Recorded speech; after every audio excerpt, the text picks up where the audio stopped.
All right, now let's create a new project for this section. So I'm going to create a new folder called mongo-demo. Let's go in this folder and run npm init with the yes flag. Beautiful. Now we need to install a node package called Mongoose. Mongoose gives us a simple API to work with a MongoDB database. Okay, so you can see at the time of recording this video, I'm using Mongoose version 5.0.1. So if you want to make sure you have the same experience as what I'm going to show you in these videos, I highly encourage you to install the exact same version.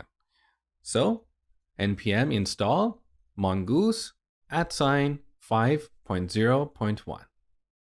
Okay, now finally let's open this in VS Code.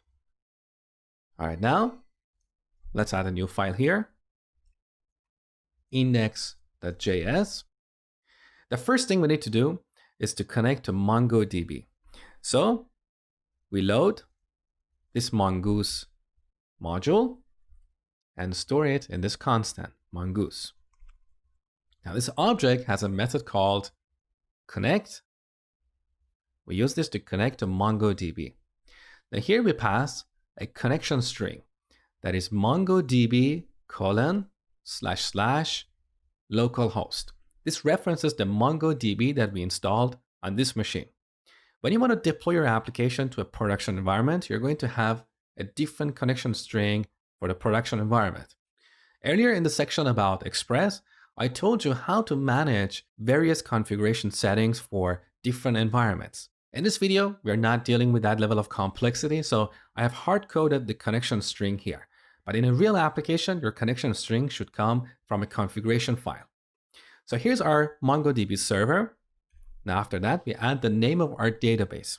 In this case, I'm going to use a simple playground database. Now we have not created this database, and it doesn't matter. The first time we write something to this database, MongoDB will automatically create this database for us. Okay, so this is how we connect to a MongoDB database. Now this connect method returns a promise. So we can call then when this promise is fulfilled. That means we have connected to a MongoDB database. So here we can do a simple console.log connected to MongoDB. And by the way, here I'm using console.log for simplicity. As I told you in the section about Express, in a real application, it's better to use the debug module because with that, you have more control over how much of these debugging messages you want to see in the console window. But in this section, we don't want to get distracted with too much complexity. We just want to focus on MongoDB. So this is for scenario where we successfully connect to a MongoDB database. But what if something goes wrong? We want to catch that error. Here we get an error object and then display it on the console. So console.error could not connect to MongoDB. And then we add the error object. Beautiful. Now let's run this application. So back in the terminal, nodemon index.js. So we can see we successfully connected to MongoDB.